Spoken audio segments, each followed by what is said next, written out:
Good evening, आप सभी को नमस्ते, जय हिंद, सत श्री अकाल और राम राम। कैसे हैं आप सब लोग? ओके, कुछ बच्चे लाइव आ चुके हैं। विश्वजीत, धर्मेंद्र कुमार यादव, पंकज, आकांक्षा, पवन जांगरा, राहुल सिंह राठौर, पवन प्रजापति, उमेश कुमार, ठीक है, राहुल, आकांक्षा गुप्ता, विकास कुमार, चंद्रभान यादव। चलिए भाई, 102 मिनट में लाइव आइए। और हाँ, आज आपकी एप्लीकेशन में एक अपडेट आएगा रात को। कुछ बच्चों के पास तो अपडेट आ चुका होगा ना। सभी बच्चे सुन लो ध्यान से। आपको प्ले स्टोर पे जाना है और प्ले स्टोर पे जाके आपको एप्लीकेशन अपडेट कर लेनी है। हाँ, ये हो सकता है कि कुछ बच्चों के पास अपडेट ऑलरेडी आ चुका है, कुछ के पास अपडेट जो है वो आज रात तक आ जाएगा। तो अब बिल्कुल एकदम आपका जो एप्लीकेशन के अंदर जब आप लाइव कमेंट कर रहे थे, चैट कर रहे थे, तो आपका एप्लीकेशन बैक हो रहा होगा, है ना। तो अब किसी के में भी प्रॉब्लम नहीं आएगी। पवन कह रहे मैम अपडेट कर ली, और अपडेट में कुछ नए फीचर्स भी आए हैं। रेफर एंड अर्न वाला ऑप्शन आया है। अगर आप अपने दोस्त को रेफर करते हैं तो आपको भी कुछ पॉइंट्स मिलते हैं, आपके दोस्त को भी पॉइंट्स मिलते हैं, और आप उन पॉइंट्स को कोई बैच परचेज करने में यूज कर सकते हैं, राइट। चलो, हिमांशी चौधरी, विकास कुमार, राहुल, अमनेश यादव, पवन कुमार, अपडेट कर लिया है। अपडेट करने के बाद कोई इशू तो नहीं आ रहा है ना। आज रात को सबके पास आ जाएगा अपडेट। ओके, आरिफ के पास भी अपडेट आ चुका है। तो अगर कोई बच्चा ऐसा है जिसका एप्लीकेशन 2-3 बार बाहर आ रहा है, चैट करते समय उसका एप्लीकेशन रन नहीं कर रहा है प्रॉपर, तो प्लीज प्ले स्टोर पे जाके एप्लीकेशन को अपडेट कर लेना। हमारी टेक्निकल टीम ने जितने भी छोटे मोटे इश्यूज थे वो सारे इश्यूज सोल्व कर दिए हैं, सारे इश्यूज सोल्व कर दिए हैं। और बहुत जल्दी हम लोग डाउनलोड ऑप्शन भी लेकर आएंगे। एक्चुअली बताऊं तो डाउनलोड ऑप्शन का ही ट्रायल चल रहा था ये सर्वर के ऊपर, जिसकी वजह से ये सब कुछ हो चुका है। अब हम बहुत जल्दी जो अगला टारगेट है हमारा वो है डाउनलोड करने का वीडियो, जिससे बच्चा क्या कर ले कि एक बारी में डाउनलोड कर ले। कुछ वीडियो सारी एक साथ नहीं कर पाओगे, 10-12 वीडियोस डाउनलोड कर लिया आपने, उसको देख लिया, फिर अगली डाउनलोड कर लोगे, वो देख लोगे, तो एक ही बारी में आपको क्या होगा, आपका नेट इंटरनेट आपका एक ही बार लगेगा। बार बार आपको इंटरनेट खर्च नहीं करना पड़ेगा अपना, ठीक है। डाउनलोड करने में जो वन टाइम इंटरनेट लगेगा वही लगेगा। तो बहुत जल्दी हम लोग डाउनलोड का ऑप्शन भी लाने वाले हैं, तो थोड़ा सा पेशेंस रखो, क्योंकि टेक्निकल चीजें हैं। हम तो चाहते हैं कि जल्दी हो जाए। आलोक ज्योति कह रहे हैं मेरा रन नहीं हो रहा। आपका कमेंट कैसे आ सकता है अगर आपका रन नहीं हो रहा है? प्लीज आलोक ज्योति आप जाकर अपना अपडेट कर लीजिएगा एप्लीकेशन को प्ले स्टोर से, ठीक है। बहुत जल्दी डाउनलोड ऑप्शन लाएंगे, मुझे पता है आप लोगों को बेसब्री से इंतजार है इस चीज का। काम कर रही है टेक्निकल टीम, उन्होंने मुझे बोला है कि मैम 1 महीने का टाइम और दे दो, 1 महीने के अंदर हम आपको डाउनलोड ऑप्शन दे देंगे। डाउनलोड ऑप्शन में बस थोड़ा सा हम लोगों का जो एक्सपेंडिचर है वो बढ़ जाएगा, लेकिन कोई ना, बियर करेंगे, कोई दिक्कत नहीं है।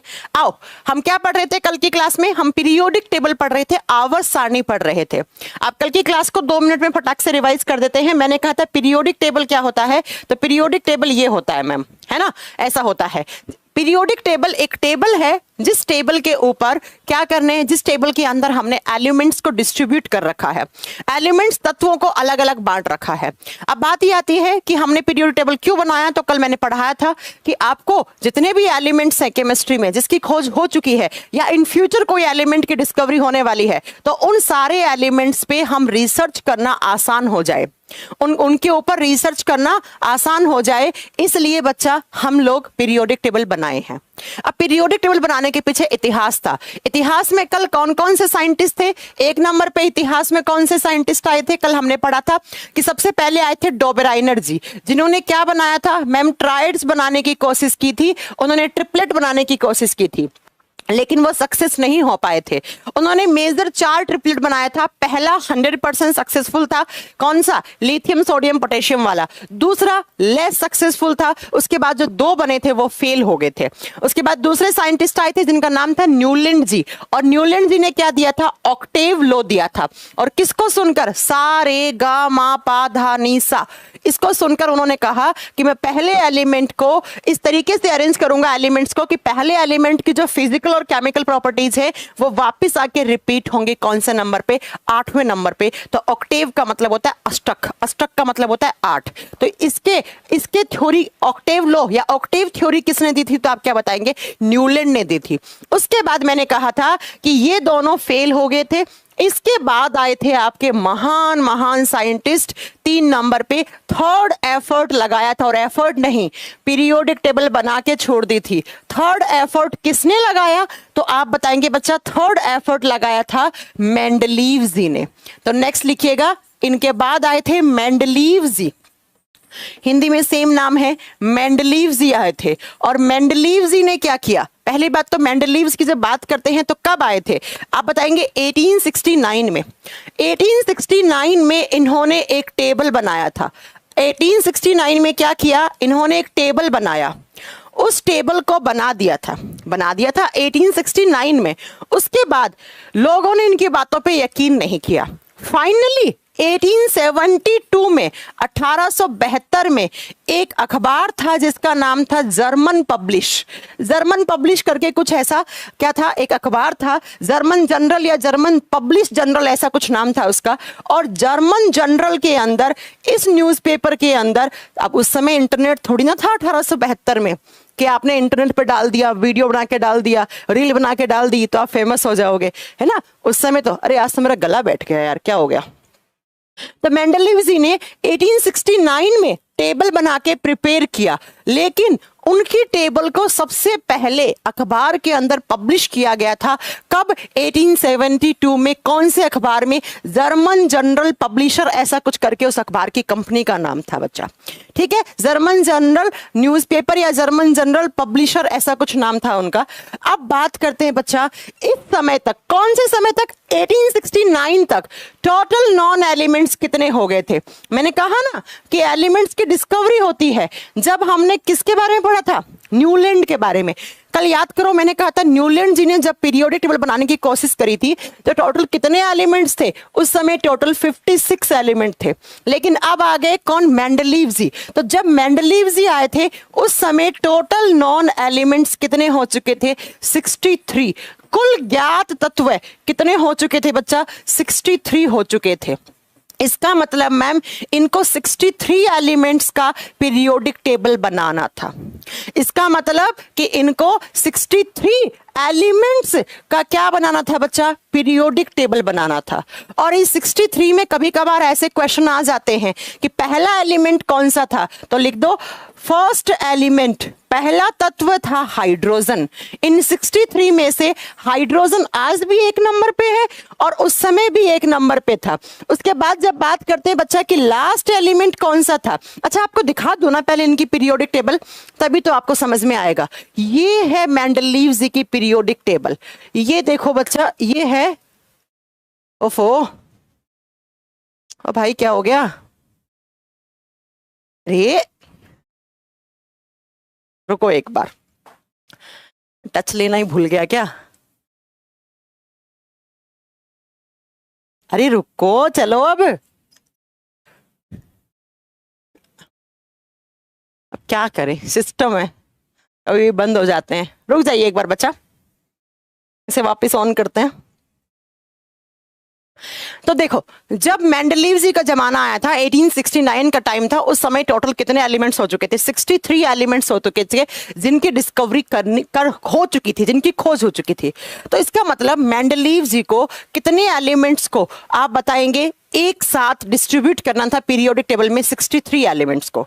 अब इन्होंने सबसे पहले किसको रखा? हाइड्रोजन को रखा। आज भी बच्चा पहला ही एलिमेंट कौन सा है? हाइड्रोजन।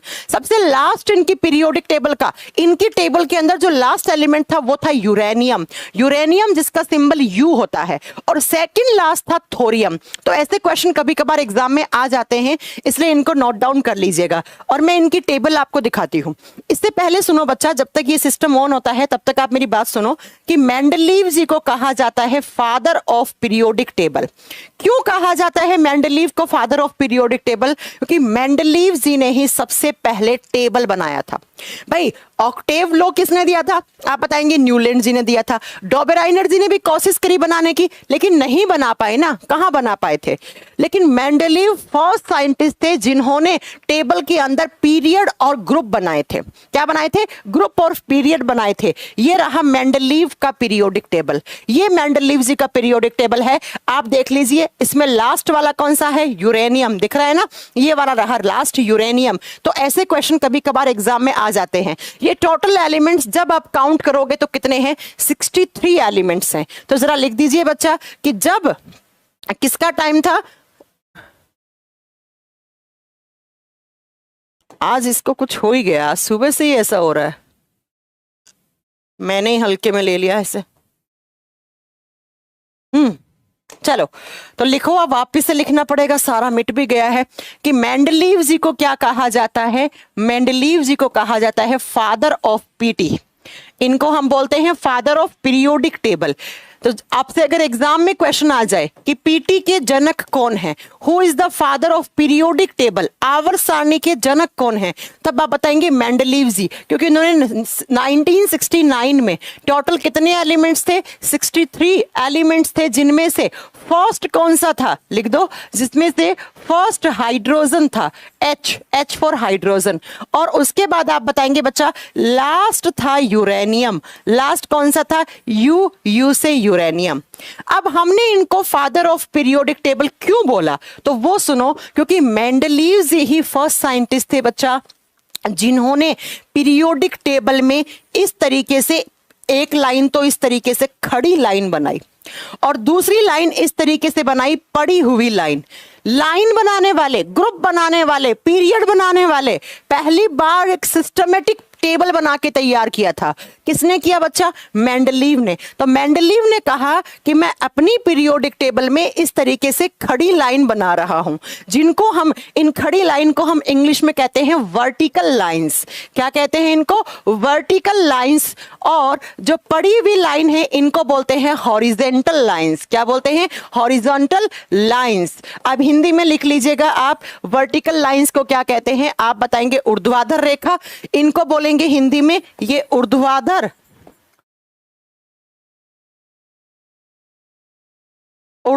रेखा थी, जो खड़ी लाइन थी वर्टिकल लाइन। और ये जो हॉरिजेंटल थी इनको हिंदी में कहते हैं क्षैतिज रेखा। तो पीरियोडिक टेबल के जनक हम किसको मानते हैं, तो आप बताएंगे मेंडलीव जी को। क्यों मानते हैं, क्योंकि ओफो कितना परेशान कर रहा है आज, ये कभी इतना परेशान नहीं करता, क्या हो गया। चलो तो इस तरीके से जो पड़ी हुई लाइन थी उनको बोला था हॉरिजेंटल लाइन। अब मेरी बात को जरा ध्यान से सुनना। मेंडलीव ने कहा कि मैं ऐसा टेबल बनाऊंगा जिसमें एक तो ऐसे खड़ी हुई लाइन है, और ये जो खड़ी हुई लाइन है इनको मैं बोलूंगा क्या, इनको मैं नाम दूंगा ग्रुप्स। इनको क्या नाम दूंगा मैं, ग्रुप्स नाम दूंगा, समूह नाम दूंगा। और ये जो पड़ी हुई लाइन है, हॉरिजेंटल लाइन है, इनको मैं नाम दूंगा क्या, पीरियड, इनको आवर्त नाम दूंगा। इसलिए हम फादर ऑफ पीटी, आवर्त सारणी के जनक हम मेंडलीव को मानते हैं, क्योंकि मेंडलीव ही पहले साइंटिस्ट थे जिन्होंने सबसे पहले ग्रुप्स और पीरियड्स बनाए। अब एग्जाम में क्वेश्चन कैसे आएगा, पीरियोडिक टेबल में जो खड़ी हुई लाइंस है या जो वर्टिकल लाइंस है उनको क्या कहा जाता है, उन्हें ग्रुप्स कहा जाता है। और जो पड़ी हुई लाइन है इस तरीके से उनको क्या कहा जाता है, आप बताएंगे बच्चा, उनको कहा जाता है पीरियड। उनको क्या कहा जाता है, आवर्त कहा जाता है, उनको आवर्त कहा जाता है। अब बात ये आती है कि इन्होंने कितने पीरियड बनाए, कितने ग्रुप बनाए, ये आप लोग खुद इससे देख लो। ये आपका मेंडलीव का पीरियोडिक टेबल है, इससे खुद काउंट करो। देखो बच्चा, ये पीरियोडिक टेबल है किसका, आप बताएंगे मेंडलीव का। तो इसमें जो खड़ी लाइन है, ये वाली लाइन, ये वाली लाइन क्या है बच्चा, ये वाली लाइन क्या हो जाएंगी, ग्रुप। ये क्या है, ग्रुप्स हैं, ये समूह हैं, ये ग्रुप हैं जिनको हम समूह बोलते हैं। और ये जो पड़ी हुई लाइन है, हॉरिजेंटल लाइन है, ये क्या कहलाएंगे, ये आवर्त कहलाएंगे। अब आप लोग काउंट करो कि कितने पीरियड हैं और कितने ग्रुप हैं। आप लोग जरा बोर्ड से काउंट करके मुझे फटाक से बता दो कितने पीरियड हैं और कितने ग्रुप हैं। मैं काउंट करवाऊं, चलो देखो, इसको काउंट मत करो, जीरो को। जहां जहां पिंक कलर दिख रहा है, गुलाबी कलर दिख रहा है, उसको आपको अवॉइड कर देना है। ये खाली जगह थी पीरियोडिक टेबल में मेंडलीव की, पिंक वाली जगह को काउंट नहीं करना है। जहां जहां आपको पिंक चीजें दिख रही हैं, गुलाबी चीज दिख रही हैं, ये उस समय खाली रखी गई थी। आज आपने भर रखा है इसको, उस समय इनकी खोज नहीं हुई थी। ये सब थे ना, ये आपके helium, neon, argon, krypton, xenon, radon, 1969 के समय इनकी डिस्कवरी नहीं हुई थी। इनको आप मान के चलो ये ब्लैंक है, ठीक है। तो बच्चा जब बात करते हैं कि ये ग्रुप कितने हैं, आप खुद से काउंट करो। पहला ग्रुप खड़ी लाइन ग्रुप होती है, दूसरा, तीसरा, चौथा, पांचवा, छठा, सातवां, आठवां, कितने ग्रुप है। मैं क्या लिख दूं कि मेंडलीव की पीरियोडिक टेबल में कितने ग्रुप्स थे, 8 ग्रुप थे। ग्रुप कितने हो गए? 8। 8 समूह थे। 8 क्या हो गए बच्चा? समूह। अब अगर आपसे पूछे पीरियड कितने थे तो जरा पीरियड भी काउंट कर लो। कौन कौन सा? फर्स्ट पीरियड हाइड्रोजन वाला, दूसरा, तीसरा, चौथा, पांचवा, छठा। अब ये यहां से काउंट करना पड़ेगा थोरियम और यूरेनियम वाला। पिंक कलर को तो हटा दो, पिंक कलर को तो आपको काउंट ही नहीं करना है, लेकिन ये है तो ना सातवां भी। देखो इसमें थोरियम रहा जो सेकंड लास्ट एलिमेंट था पीरियोडिक टेबल का, इनकी पीरियोडिक टेबल का, और यूरेनियम वाज द लास्ट। तो कितने पीरियड हैं? काउंट करो एक बार फिर से। हाइड्रोजन वाला 1 2 3 4 5 6 7। ये लो, ये लो, लिख लिया। चलो तो आप लिख दो कि इनकी पीरियोडिक टेबल में 8 ग्रुप थे और 7 पीरियड थे। 7 क्या थे? पीरियड थे, आवर्त थे। एक बार फिर से सुन लीजिएगा इस चीज को, क्योंकि एग्जाम में यहां से क्वेश्चन बन जाते हैं। जो मेंडलीव ने वर्टिकल लाइंस दी थी वो थे ग्रुप्स। जब ऐसे ग्रुप काउंट करोगे तो कितने? 8 निकलेंगे। और जो पड़ी हुई लाइन थी उनको हमने क्या बोला था? पीरियड। उनको हमने आवर्त बोला था। और ये क्या है तो आप बता देंगे बच्चा 7 पीरियड है। तो मेंडलीव की पीरियोडिक टेबल में 8 समूह थे और 7 आवर्त थे। होगी इतनी बातें समझ में आ गई? अब बात ये आती है, क्या मैम मेंडलीव की पीरियोडिक टेबल में कोई कमियां नहीं थी? बिल्कुल कमियां थी। वो कमियां हम अभी आपको बताएंगे। देखो बच्चा, मेंडलीव के पीरियोडिक टेबल में कुछ कमियां थी, उन्हीं कमियों को सुधार के हेनरी मोजले जी आ गए थे जिन्होंने मॉडर्न पीरियोडिक टेबल दे दिया था। लेकिन ऐसा नहीं है कि मेंडलीव जी ने कुछ किया नहीं। भाई अगर मेंडलीव नहीं होते तो ये पीरियड और आवर्त कैसे बनते? अगर मेंडलीव जी नहीं होते तो कहां पर ये पीरियोडिक टेबल बनने का कोई तुक ही नहीं था। समझ रहे? इसलिए हमने आज भी उपाधि दे रखी है मेंडलीव जी को फादर ऑफ पीरियोडिक टेबल। इनकी टेबल की जो कमियां थी उनको सुधार के हेनरी मोजले ने एक नया पीटी बना दिया जो हम पढ़ते हैं, उसको मॉडर्न पीरियोडिक टेबल, उसको आधुनिक आवर्त सारणी कहा जाता है। लेकिन कमियों के साथ साथ इनकी पीरियोडिक टेबल की कुछ अच्छाई भी थी, कुछ अच्छाई भी थी, लेकिन कमियां ज्यादा थी, और कमी ज्यादा थी इसलिए इनकी पीरियोडिक टेबल फेल हो गई। अब बात करते हैं कि सबसे पहले मैम ये जो एलिमेंट्स इन्होंने अरेंज किए हैं, ये एलिमेंट्स किसके आधार पे अरेंज किए हैं? जैसे डॉबेराइनर ने तो ट्रेड बनाए थे और कहा बीच वाले का जब जब एटॉमिक मास निकालोगे बाकी दो का एवरेज कर दो। उसके बाद न्यूलैंड ने क्या कहा? पहले की फिजिकल केमिकल प्रॉपर्टीज वापस आके रिपीट होंगी। कौन से पे? 8वें पे। अब भैया इसने किस तरीके से रखा? तो याद रखिएगा बच्चा कि जो मेंडलीव ने पीरियोडिक टेबल बनाई थी वो थी according to their atomic mass. लिखोगे, इन्होंने एलिमेंट्स को अरेंज किया था किसके आधार पर? According to their atomic mass. और यही इनकी सबसे बड़ी गलती थी, एटॉमिक मास के आधार पर एलिमेंट्स को अरेंज किया था। एटॉमिक मास बोले तो आप क्या लिखोगे? ए। कल की क्लास याद है ना? एटॉमिक नंबर को रिप्रेजेंट करते हैं Z से, एटॉमिक मास को रिप्रेजेंट करते हैं A से। तो अगर आपसे पूछ ले कि मेंडलीव की पीरियोडिक टेबल थी उसमें तत्वों को किसके आधार पे रखा गया, तो आप क्या बताएंगे बच्चा? On the basis of atomic mass. तत्वों को उनके परमाणु भार के आधार पर, तत्वों को उनके परमाणु भार के आधार पर। और कल मैंने पढ़ाया था केमिस्ट्री में परमाणु भार और परमाणु द्रव्यमान सेम चीज होती है। तो उन्होंने एलिमेंट्स को उनके परमाणु भार या परमाणु द्रव्यमान के आधार पर अरेंज किया था, आधार पर अरेंज किया या व्यवस्थित किया। लिख लेना हिंदी में, अरेंज किया। अब कैसे किया? कैसे किया तो सुनो बच्चा ध्यान से।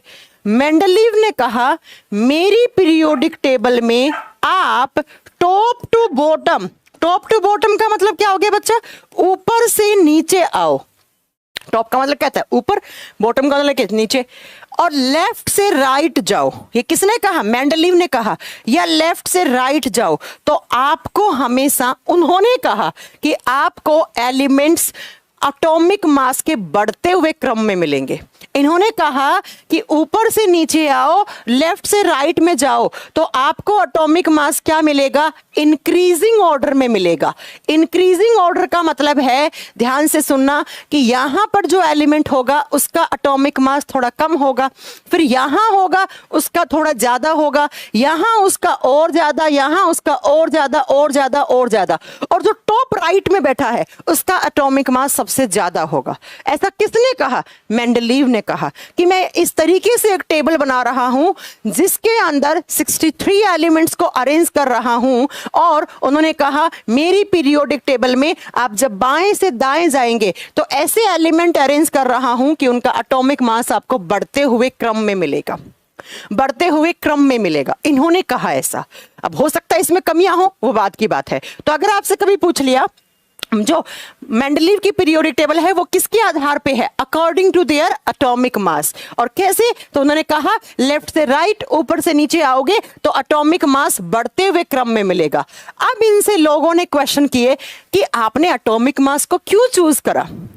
इन्होंने कहा कि आपने एटॉमिक मास के आधार पे ही क्यों रखा, एटॉमिक नंबर के आधार पे क्यों नहीं रखा? तो इन्होंने दिया एक लॉ, जिसके लॉ को बोलते हैं हम पीरियोडिक लॉ। तो अगर आपसे पूछ ले पीरियोडिक लॉ किसने दिया, तो इसके ऊपर बात करते हैं। इन्होंने एक नियम दिया जिस नियम का नाम था आवर्त नियम या आवर्त सिद्धांत। कोई भी आपसे पूछ ले कि किसने पीरियोडिक लॉ दिया, तो वो किसने दिया? आप बताएंगे मेंडलीव ने दिया। क्यों दिया? क्योंकि लोगों ने क्रॉस क्वेश्चन किए कि ये बताओ आपने एटॉमिक मास के आधार पे ही क्यों सजाया एलिमेंट्स को, क्यों रखा आपने एटॉमिक मास के आधार पे? तो इन्होंने एक्सप्लेन किया कि जितने भी एलिमेंट्स, ध्यान से सुनना, जितने भी एलिमेंट्स होते हैं उनके पीरियोडिक फंक्शन जो होते हैं वो उनके एटॉमिक मास पे डिपेंड करते हैं। पहले मैं एक लाइन लिख रही हूं, आप उस लाइन को अच्छे से पढ़ने की। पीरियोडिक लॉ है क्या? एनसीईआरटी में लिखा हुआ है कि according to this law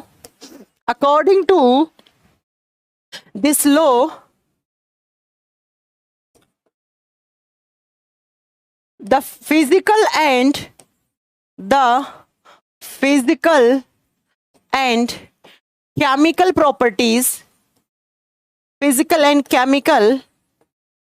properties of any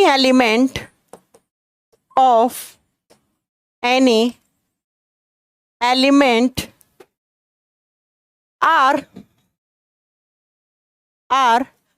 periodic function to their atomic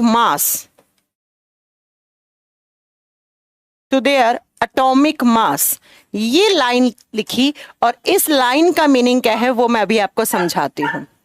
इसी लॉ को बोलते हैं पीरियोडिक लॉ। एक बार फिर से पढ़ो इसे।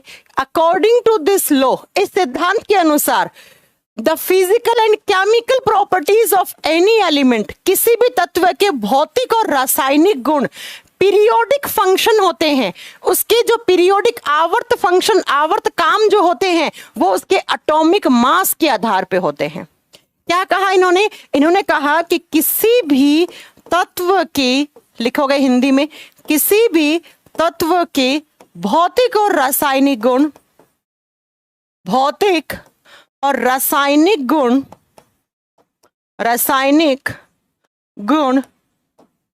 उस तत्व के परमाणु भार के आवर्ती फलन होते हैं। परमाणु भार के आवर्ती फलन होते हैं। इसका मतलब क्या है? आवर्ती फलन होते हैं, पीरियोडिक फंक्शन होते हैं। इस लाइन का मीनिंग क्या है? इन्होंने कहा कि कोई भी एलिमेंट है, उसके जो पीरियोडिक फंक्शन है, उसके पीरियोडिक फंक्शन का मतलब होता है बच्चा, ऊपर से नीचे आओगे, लेफ्ट से राइट जाओगे, आगे चलकर मैं आपको पढ़ाऊंगी इलेक्ट्रोपॉजिटिविटी, ऊपर से नीचे आते हैं तो क्या होता है, लेफ्ट से राइट जाते हैं तो क्या होता है। ऐसे ही मैं आपको आगे पढ़ाऊंगी इलेक्ट्रोनेगेटिविटी, इलेक्ट्रो एफिनिटी, वैलेंसी, ये सब मैं आपको पढ़ाने वाली हूँ, ठीक है। तो ये होती है पीरियोडिक फंक्शन। तो इन्होंने कहा कि किसी भी एलिमेंट के जो पीरियोडिक फंक्शन होते हैं, जैसे उनकी इलेक्ट्रोपॉजिटिविटी, उनकी इलेक्ट्रोनेगेटिविटी, वैलेंसी, ये सब, वो किसके आधार पे चेंज होती हैं? वो उसके एटॉमिक मास के आधार पे चेंज होते हैं। इसलिए मैंने इस तरीके से एलिमेंट्स को सजाया है कि उनका एटॉमिक मास ऊपर से नीचे और लेफ्ट से राइट जाते हो तो उनका एटॉमिक मास है वो बढ़ते हुए क्रम में मिलता है, आपको इंक्रीजिंग ऑर्डर में मिलता है। और इसी लॉ को बोलते हैं पीरियोडिक लॉ। आपको दो बात याद रखनी है कि मेंडलीव ने पीरियोडिक टेबल में 63 एलिमेंट्स को उनके एटॉमिक मास, उनके परमाणु भार के आधार पर रखा। उनसे लोगों ने पूछा परमाणु आधार पर क्यों रखा? तो उन्होंने कहा किसी भी तत्व के जो भौतिक और रासायनिक गुण होते हैं वो किस पे डिपेंड करते हैं? वो उसके एटॉमिक मास पे डिपेंड करते हैं। तो जैसे जैसे एटॉमिक मास बढ़ता घटता जाएगा तो उसके पीरियोडिक फंक्शन भी क्या हो जाएंगे? चेंज हो जाएंगे। ये बात किसने बोली? ये बात मेंडलीव ने बोली, मैंने नहीं, मेंडलीव ने बोली। और याद करो बच्चा, जब बात करते हैं एटॉमिक मास क्या होता है, तो एटॉमिक मास का सिंबल Z होता है। और कल की क्लास में हमने पढ़ा था कि atomic mass is equal to N+P। N और P न्यूट्रॉन और प्रोटॉन का जो जोड़ होता है उसी को हम क्या बोलते हैं? एटॉमिक मास बोलते हैं। इसी को बोलते हैं पीरियोडिक लॉ। और इसी पीरियोडिक लॉ के आधार पर मेंडलीव ने इस तरीके से एक पीटी बना दिया था, टोटल 63 एलिमेंट्स को अरेंज कर दिया था। इस तरीके से एक टेबल बना के 63 एलिमेंट्स को अरेंज कर दिया था। ये हो गया एलिमेंट्स अरेंज। अब किसके आधार पे किया इन्होंने? इन्होंने एटॉमिक मास के आधार पे किया। सुन ली बात ने? ध्यान से सुनना एक एक चीज। किसके आधार पे? परमाणु भार, परमाणु द्रव्यमान के आधार पे किया। ठीक है बच्चा। अब इनकी ही पीरियोडिक टेबल में लोग धीरे धीरे कमियां निकालने लग गए। 2-3 साल तो बढ़िया चली, सबने देखा ओ भाई क्या बन गया, तो बहुत अच्छा बन गया, 63 एलिमेंट्स को एक साथ अरेंज कर दिया, यहाँ तो ग्रुप बन गए, पीरियड बन गए। लेकिन धीरे धीरे धीरे इनकी पीरियोडिक टेबल में क्या निकल के आने लग गई? कमियां निकल के आने लग गई। लेकिन कमियों से पहले मैं आपको बता दूं कुछ अच्छी बातें भी थी। अच्छी बातों का मतलब है मेरिट। मेरिट का मतलब है कुछ अच्छे गुण भी थे, अच्छे गुण भी थे इनकी पीरियोडिक टेबल के। डीमेरिट का मतलब होता है कमियां, है ना। और मेरिट का मतलब क्या होता है बच्चा? मेरिट का मतलब होता है यहां पर अच्छी बातें। अच्छी बातों में क्या अच्छी बात थी जो एग्जाम में आता है क्वेश्चन कि पीरियोडिक टेबल का जो मेरिट था, मेरिट का मतलब अच्छी बात, गुण, अच्छा गुण। गुण तो खराब और अच्छे दोनों होते हैं, तो अच्छा को बोलते हैं गुण, खराब को बोलते हैं अवगुण। तो अच्छी बातों में से क्या थी कि मेंडलीव ने अपनी पीरियोडिक टेबल में एम्प्टी स्पेस रखा था। एम्प्टी स्पेस का मतलब है बच्चा खाली जगह रखी थी। मेंडलीव ने अपनी पीरियोडिक टेबल में खाली जगह रखी थी। और खाली जगह किसके लिए? मेंडलीव को पता था कि आज मेरे टाइम पे 63 एलिमेंट्स हैं, लेकिन कल को क्या पता कुछ नए एलिमेंट की डिस्कवरी हो जाए, कुछ 18-20 नए एलिमेंट आ गए। तो भाई अगर वो नए एलिमेंट आ गए तो मेरी पीरियोडिक टेबल तो फेल हो जाएगी।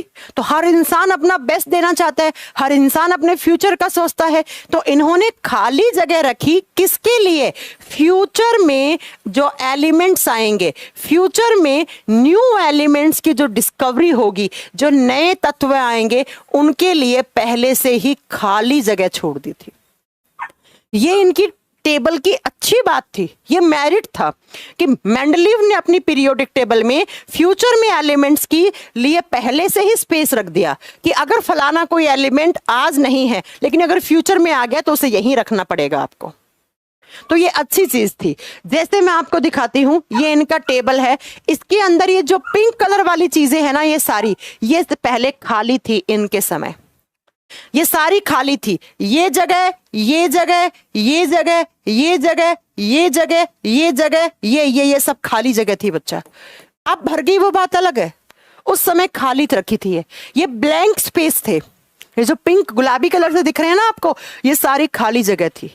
तो अगर आपसे पूछ लिया कि मेंडलीव की जो पीरियोडिक टेबल थी उसकी सबसे अच्छा मेरिट क्या था, तो आप क्या बोलेंगे कि उन्होंने अपनी टेबल में फ्यूचर में जो एलिमेंट्स की डिस्कवरी हो सकती है उनके लिए पहले से ही खाली जगह छोड़ के चले थे, खाली बॉक्स बना दिए थे पहले से ही। और उसमें से 4 जो खाली जगह थी वो बहुत फेमस हैं, वो एग्जाम में क्वेश्चन आता है। सुनिएगा, 4 जो खाली जगह वो कौन कौन सी थी? एक खाली जगह रखी थी और उसका नाम रख दिया था ईका बोरोन। ये सब लैटिन लैंग्वेज के नाम है। क्या इका या एका बोरोन, आप जैसे ही प्रोनाउंस करें। पहला खाली स्पेस रखा था एका बोरोन, बोरोन के पास। दूसरा आप बताएंगे बच्चा, दूसरा रखा था इन्होंने एका सिलिकॉन, दूसरा रखा था एका सिलिकॉन, सेम नाम हिंदी में है। और तीसरा रखा था यहाँ पे एका एल्यूमिनियम, एका एल्यूमिनियम। ये सब खाली जगह थी, बस ऐसे ही इनके नाम रख दिए थे, खाली जगह रख के इनके नाम रख दिए थे। और चौथा था बच्चा एका मैंगनीज, एका मैंगनीज। ये खाली जगह थी, ये खाली जगह थी। और बाद में क्या हुआ बच्चा, जब जैसे जैसे नए एलिमेंट की खोज होती गई, नए नए एलिमेंट की डिस्कवरी होती गई, तो उनको यहां पर इनकी जगह रिप्लेस कर दिया गया, इनकी जगह रिप्लेस कर दिया गया। जैसे एग्जाम में क्वेश्चन आता है कि मेंडलीव ने जो जगह रखी थी एका बोरॉन, उसको आगे चलकर किस एलिमेंट से रिप्लेस कर दिया, तो उसे कर दिया गया था स्कैंडियम से। किससे बच्चा? स्कैंडियम, जिसका सिंबल SC होता है। आपको दिखाती हूं विद प्रूफ। देखो बच्चा, मैंने कहा ना पिंक वाली जगह क्या है बच्चा, खाली रहेगी। ये रहा स्कैंडियम, देखो ये स्कैंडियम पहले खाली था, लेकिन अब यहां पे स्कैंडियम रखा हुआ है। तो ये पहले से ही खाली रख दिया गया जगह, और अब इसको स्कैंडियम से रिप्लेस कर दिया गया। ऐसे ही आपसे पूछेगा इका सिलिकॉन को किससे रिप्लेस किया गया था? जर्मेनियम से। किससे? जर्मेनियम से। जर्मेनियम से इसे क्या कर दिया गया था? रिप्लेस, जिसका सिंबल होता है GE। GA मत कर देना, GA गैलियम का होता है। जर्मेनियम, ये रहा GE बच्चा। पिंक है, पहले खाली था अब भर गया, वो बात अलग है। अगला आप बताएंगे एल्यूमिनियम, इका एल्यूमिनियम या एका एल्यूमिनियम जैसे ही बोले आप, इसको गैलियम से रिप्लेस कर दिया गया था। गैलियम का सिंबल GA होता है। ये देखिए बच्चा गैलियम, ये रहा पिंक कलर का, कहां है? ये रहा, ठीक है।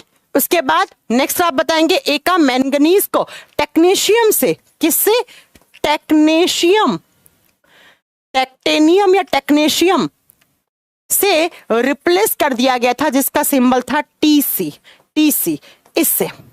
तो ये एग्जाम में 4 क्वेश्चन आते हैं बच्चा। एक इसको टेक्नीशियम, टेक्टेनियम, जैसे भी आप टेक्टेनियम या टेक्नीशियम ऐसे आप प्रोनाउंस कर सकते हैं, जैसे भी आप प्रोनाउंस करें।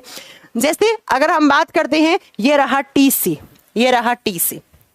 ये 4 बड़े फेमस हैं, बाकी और भी थे, जैसे ये पोलोनियम था, उस समय इसकी डिस्कवरी नहीं हुई थी, बाद में इसकी खोज हुई थी, है ना।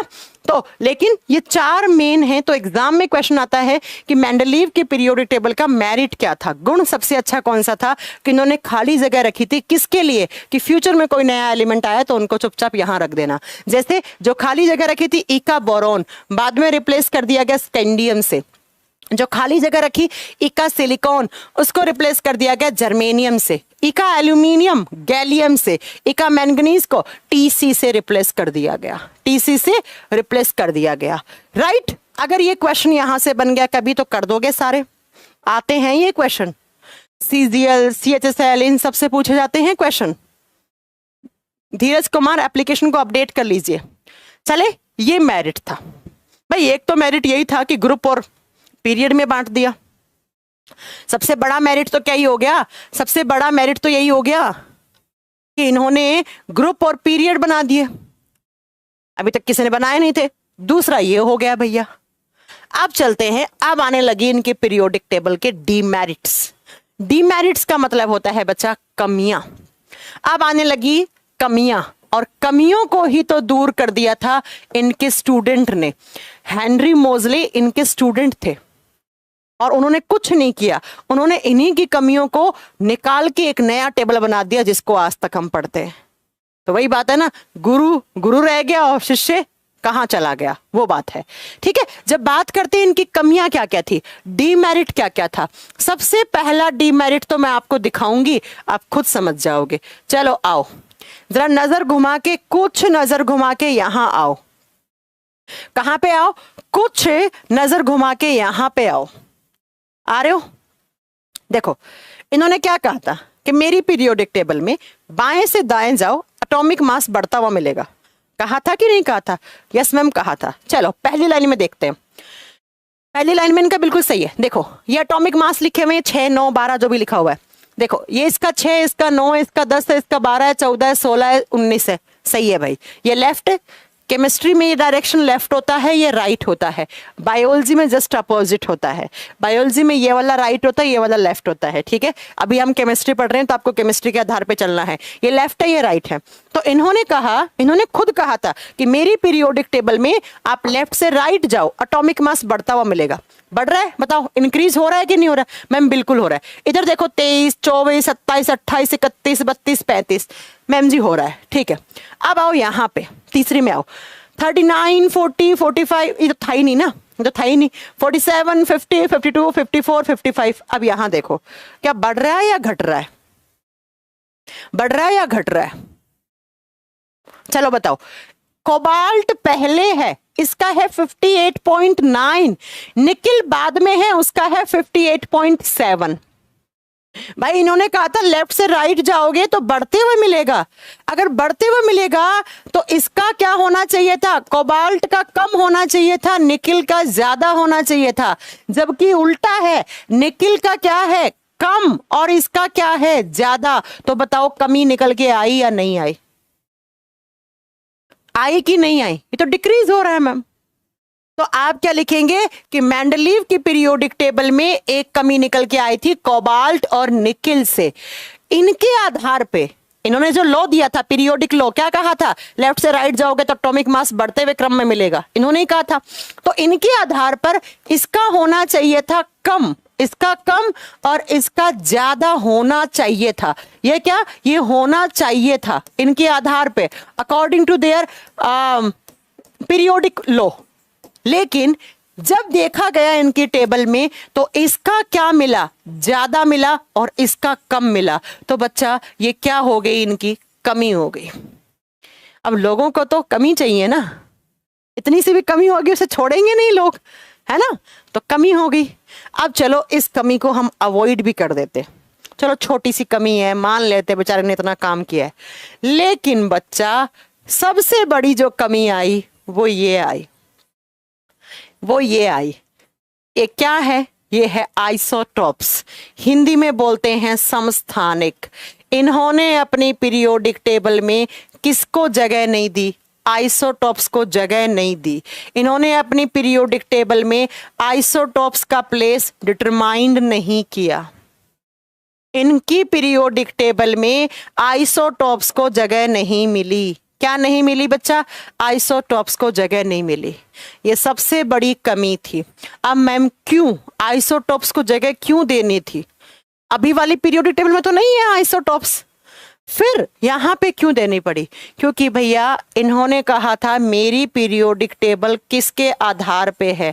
मेरी पीरियोडिक टेबल एटॉमिक मास के आधार पे है। किसके आधार पे है? बोलो एक बार। इनकी पीरियोडिक टेबल थी परमाणु भार के आधार पे। और आपको एक बात बताऊं, एक ही एलिमेंट के एटॉमिक मास अलग अलग हो सकते हैं।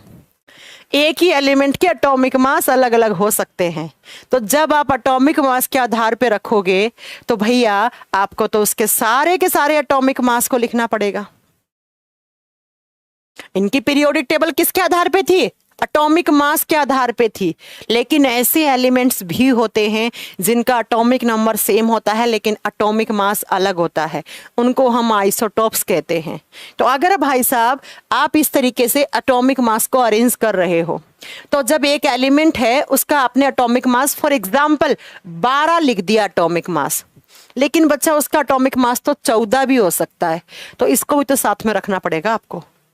और हम चले थे पीरियोडिक टेबल को आसान बनाने, और अगर आइसोटॉप्स रख देते तो पीरियोडिक टेबल तो बहुत खतरनाक बन जाती।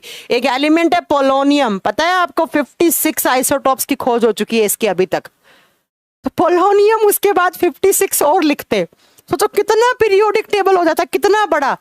हाइड्रोजन के 3 होते हैं, ऐसे यूरेनियम के भी होते हैं, ऐसे थोरियम के भी होते हैं, ऐसे कार्बन के भी होते हैं।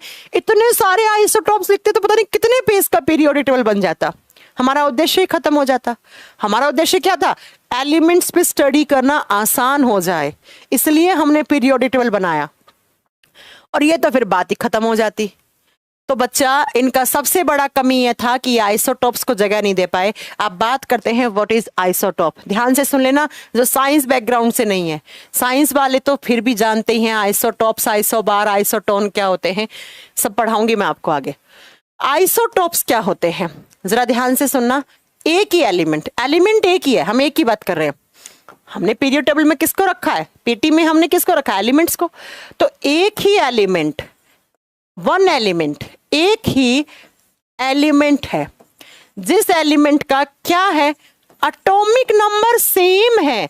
एटॉमिक नंबर क्या है बच्चा, सेम। और एटॉमिक नंबर को हम किससे डिनोट करते हैं, Z से। एटॉमिक नंबर को हिंदी में क्या बोलते हैं, जिसका परमाणु क्रमांक क्या हो, एक जैसा हो, सेम हो, लेकिन उसी एलिमेंट का एटॉमिक मास क्या हो बच्चा। अच्छा, एटॉमिक नंबर के आगे लिखो सेम। एक ही एलिमेंट का एटॉमिक नंबर क्या हो, सेम हो। सेम का मतलब होता है एक ही जैसा हो, जबकि उसका एटॉमिक मास जिसका सिंबल होता है ए, ये क्या हो, ये हो डिफरेंट। डिफरेंट का मतलब होता है बच्चा भिन्न भिन्न, अलग अलग हो। और एटॉमिक मास को हिंदी में बोलेंगे परमाणु भार। तो ऐसे एलिमेंट को क्या कहा जाता है, उस एलिमेंट को आइसोटोप, आइसोटोप कहा जाता है। एक बार फिर से सुन लीजिए, ऐसा एलिमेंट जिसका एटॉमिक नंबर सेम है, जिसका एटॉमिक मास डिफरेंट है, तो उसे आइसोटोप, उसे समस्थानिक कहा जाता है। या मैं देखो 3 डेफिनेशन पढ़ाऊंगी आइसोटोप्स के, एग्जाम में यही आती है। आज गला खराब हो गया, पता नहीं, ठंडा पानी पी लेता क्लास से पहले।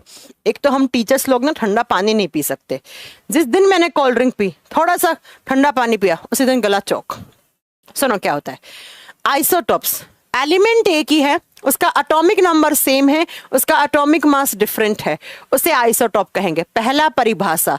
दूसरा परिभाषा सुनना, एक ही एलिमेंट है जिसका ए क्या है, ए तो अलग अलग है भाई। ए क्या होता है, एटॉमिक मास होता है। ए जिसका डिफरेंट है, भिन्न भिन्न है, और जिसका जेड क्या है, सेम है, तो उसे क्या बोलेंगे, आइसोटोप बोलेंगे। अब तीसरा परिभाषा थोड़ा सा आपको समझने में, जो साइंस बैकग्राउंड वाले नहीं हैं उनको थोड़ा सा जोर आएगा, लेकिन समझने की कोशिश करना मेरे साथ। बच्चा कल की क्लास में मैंने पढ़ाया था क्या, कि एटॉमिक नंबर क्या होता है, number of proton. Atomic number is equal to number of proton. और अगर वो एटम क्या है, न्यूट्रल है, उदासीन है, तो atomic number is also equal to number of electron. Atomic number क्या होता है बच्चा, नंबर ऑफ प्रोटॉन या number of electron. Atomic mass क्या होता है, number of sum plus n plus p, neutron और प्रोटॉन का जोड़। तो बच्चा आप देखो, एटॉमिक नंबर में प्रोटॉन तो कॉमन है ना, प्रोटॉन यहां पर भी है, यहां पर भी है, तो एटॉमिक नंबर में तो प्रोटॉन तो कॉमन आ रहा है एटॉमिक नंबर और एटॉमिक मास में। लेकिन बच्चा यहां पर ज्यादा क्या जुड़ गया, न्यूट्रॉन जुड़ गया। इसका मतलब आइसोटोप्स क्या होते हैं, जिनमें प्रोटॉन की संख्या सेम हो। प्रोटॉन तो सेम रहेगा ना, प्रोटॉन यहां पर भी काउंट हो रहा है, एटॉमिक नंबर में भी, एटॉमिक मास में भी, तो प्रोटॉन तो सेम है ना। जिसका प्रोटॉन की संख्या क्या हो, सेम, लेकिन जिसमें न्यूट्रॉन की संख्या क्या हो, अलग अलग, जिसमें न्यूट्रॉन क्या हो, डिफरेंट हो, अलग अलग हो, तो उसे क्या कहा जाएगा, आइसोटोप कहा जाएगा। ये सीडीएस के एग्जाम का क्वेश्चन है। सीडीएस जिसको यूपीएससी कंडक्ट करवाती है, जिसका पेपर यूपीएससी सेट करती है, तो उसमें क्वेश्चन आया था कि व्हाट इज आइसोटोप। तो वहां पर परिभाषा ये लिखी हुई थी, ऐसा एलिमेंट जिसमें प्रोटॉन की संख्या तो एक जैसी है, लेकिन उसमें न्यूट्रॉन अलग अलग हो सकते हैं उसके न्यूक्लियस में, तो उसे आइसोटोप, उसे समस्थानिक कहा जाएगा। उसे क्या कहा जाएगा, समस्थानिक कहा जाएगा। तो आइसोटोप्स की 3 परिभाषा बन गई। ध्यान से सुन लेना एक बार लास्टली, जिनका एटॉमिक नंबर सेम है, एटॉमिक मास डिफरेंट है, आइसोटोप्स कहलाते हैं। नेक्स्ट आप बताएंगे बच्चा, जिनका ए डिफरेंट है, Z सेम है, आइसोटोप्स कहलाते हैं। जिनमें न्यूट्रॉन की संख्या अलग अलग है और प्रोटॉन की संख्या सेम है, क्योंकि प्रोटॉन तो यहां पर भी काउंट हो रहा है, प्रोटॉन यहां पर भी काउंट हो रहा है, यहां अलग क्या है, न्यूट्रॉन, तो न्यूट्रॉन की संख्या अलग अलग हो, उसे आइसोटोप्स कहा जाता है। और बच्चा जैसे फॉर एग्जाम्पल के तौर पे देख लो, जैसे हाइड्रोजन के कितने आइसोटोप्स होते हैं, हाइड्रोजन के 3 आइसोटोप्स होते हैं। मालूम है आपको, हाइड्रोजन के 3 आइसोटोप्स होते हैं। हाइड्रोजन के 3 समस्थानिक होते हैं। सबसे पहला कौन सा एलिमेंट? हाइड्रोजन है, हाइड्रोजन को ही पकड़ लो। हाइड्रोजन का पहला जो समस्थानिक होता है उसको नाम देते हैं प्रोटियम। याद रखना, देखो आइसोटोप्स तो बहुत सारे एलिमेंट्स के हैं, लेकिन हाइड्रोजन इकलौता ऐसा आइसोटोप है जिसके नाम भी हैं, नाम रखे गए हैं इसके, प्रोटियम। पहले आइसोटोप्स को नाम दिया गया है प्रोटियम, दूसरे को नाम दिया गया है ड्यूटीरियम। क्या नाम दिया गया है? ड्यूटीरियम, सेम नाम हिंदी में है ड्यूटीरियम। और तीसरे को नाम दिया गया है ट्रीटियम। तो ये 3 हाइड्रोजन के आइसोटोप्स हैं। कौन कौन से? Protium, deuterium, tritium. अब इस चीज को यहां पे छोड़ दो, यहां आओ। एलिमेंट आपने देखा होगा इस तरीके से लिखा हुआ होता है 6C12, ऐसे लिखा होता ना, ये कार्बन है। देखो बच्चा, जो किसी एलिमेंट के पाँव में होता है, पाँव में पड़ा ये 6, तो पाँव में जो लिखा हुआ होता है वो क्या होता है? वो उसका एटॉमिक नंबर होता है। वो क्या होता है? उसका परमाणु संख्या होती है। और जो उसके सिर पे लिखी हुई होती वैल्यू होती है वो होता है उसका एटॉमिक मास, वो उसकी द्रव्यमान संख्या होती है। तो जैसे कार्बन का आप लिखते हैं 6, तो 6 किसको डिनोट कर रहा है? उसके एटॉमिक नंबर को, उसके परमाणु क्रमांक को। और 12 किसको बता रहा है? एटॉमिक मास को, उसके परमाणु द्रव्यमान का बता रहा है। तो जो प्रोटियम होता है उसे लिखा जाता है 1H1 ऐसे, ड्यूटीरियम को लिखा जाता है 1H2, ट्रीटियम को लिखा जाता है 1H3। तो अब ये बताओ बच्चा कि ये जो पाँव में पड़ा है 111, ये क्या है? ये तीनों का 11, एक, ये एक पाँव वाला क्या होता है? Atomic number. तो एटॉमिक नंबर 1, तीनों का एटॉमिक नंबर क्या है? सेम है। इन तीनों में जब आप देखोगे तो तीनों का एटॉमिक नंबर क्या है? 1 है। 1 का मतलब सेम है। जबकि इनके सिर पे जो होता है एटॉमिक मास, इसका 1 है, इसका 2 है, इसका 3 है। तो इनका एटॉमिक मास क्या है बच्चा? इनका एटॉमिक मास डिफरेंट है। डिफरेंट का मतलब क्या हो गया? अलग अलग है। इसीलिए तो ये क्या हैं? ये आइसोटोप्स हैं। किसके आइसोटोप्स? H हाइड्रोजन के आइसोटोप। किसके आइसोटोप्स? हाइड्रोजन के आइसोटोप्स। हाइड्रोजन के फर्स्ट आइसोटोप को 1H1 बोलते हैं, जिसका नाम है प्रोटियम। हाइड्रोजन इकलौता ऐसा एलिमेंट है जिसका बच्चा आइसोटोप्स के नाम दिए गए हैं, बाकी किसी के भी आइसोटोप्स के नाम नहीं दिए गए हैं। पहले वाले को 1H1 लिखते हैं, दूसरे वाले को 1H2 लिखते हैं, तीसरे वाले को 1H3 लिखते हैं। पहले वाले का नाम प्रोटियम है, दूसरे का नाम ड्यूटीरियम है, तीसरे का नाम ट्रीटियम है। तीनों में देख लो इनके पाँव में पड़ी हुई वैल्यू, पाँव में होता है एटॉमिक नंबर तीनों का सेम है। इनके सिर पे होती है वो वैल्यू एटॉमिक मास होती है। एटॉमिक मास देख लो तीनों का डिफरेंट है। इसका मतलब ये क्या है? ये आइसोटोप्स हैं। अब बच्चा सोचो कि मेंडलीव ने पीरियोडिक टेबल बनाया और यहां हाइड्रोजन रख दिया। अब ये बताओ, इसने लिख दिया हाइड्रोजन 1 है यहां पे। अब अगर आप एटॉमिक मास के आधार पे लिख रहे हो तो आपको 1, 2, 3 ये तीनों एटॉमिक मास वाले लिखने पड़ेंगे कि नहीं लिखने पड़ेंगे? आपको तीनों को जगह देनी पड़ेगी। 1H1 को भी देनी पड़ेगी, 1H2 को भी देनी पड़ेगी, 1H3 को भी देनी पड़ेगी। क्योंकि भाई साहब आपने कहा है मेरी पीरियोडिक टेबल में मैंने एलिमेंट्स को सजाया है किसके आधार पर? According to their atomic mass, परमाणु भार के आधार पे सजाया है। और जब आपने परमाणु भार के आधार पे सजाया है तो भाई साहब आप परमाणु आधार के आधार पर यहां 1H1 लिखो, फिर दूसरा बॉक्स बनाओ 1H2, फिर 1H3 बनाओ,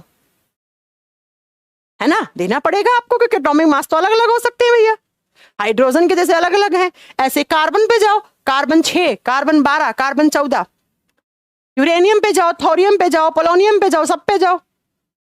तो ये इनकी पीरियोडिक टेबल की सबसे बड़ी कमी थी। और क्या कमी थी? कि इन्होंने आइसोटोप्स को जगह नहीं दी। किसने? मेंडलीव ने। आइसोटोप्स को जगह देनी पड़ेगी भाई साहब आपको। क्यों? क्योंकि आप खुद कह रहे हो कि मैं एलिमेंट्स को सजा रहा हूं, किसके आधार पर सजा रहा हूं? According to their atomic mass. तो जब आप एटॉमिक मास की बात करते हो तो एटॉमिक मास तो एक ही एलिमेंट का अलग अलग हो सकता है। फॉर एग्जाम्पल देख लो ना, हाइड्रोजन के 3 एटॉमिक मास हैं, तो तीनों को जगह देनी पड़ेगी आपको। अगर किसी एलिमेंट के 10 हैं तो 10 के 10 को जगह देनी पड़ेगी। अगर 20 हैं तो 20 को जगह देनी पड़ेगी। और ऐसे करते जाओगे तो पीरियोडिक टेबल कम से कम 100 पेज का बनेगा। तो ये बताओ, ये अच्छी बात है या कमी? तो भैया ये सबसे बड़ा कमी था किसका? पीरियोडिक टेबल का। कौन सी पीरियोडिक टेबल का? मेंडलीव की पीरियोडिक टेबल का, है ना? हाँ, ये कल पढ़ाएंगे आपको प्रोटॉन न्यूट्रॉन में डिफरेंस। इनका डायग्राम बना के बताऊंगी, 1s1 1s2 1s3 का डायग्राम कैसे बनेगा, डायग्राम में भी रिप्रेजेंट करके बताऊंगी। तो बताओ ये सबसे बड़ी कमी क्या थी? एक तो एटॉमिक मास वो निकेल और कोबाल्ट वाला हो गया, दूसरा ये आइसोटॉप्स को जगह नहीं दे पाए।